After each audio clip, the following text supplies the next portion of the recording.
Hay coglioni di tirare?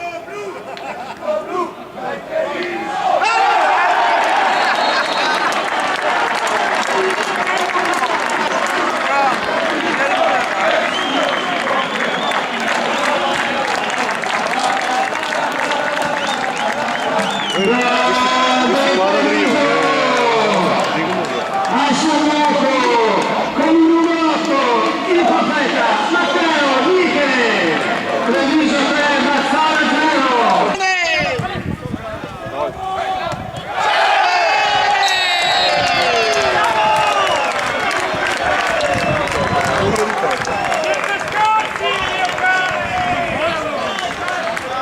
Ma troppo pieno di persone. Gol del Treviso, ha segnato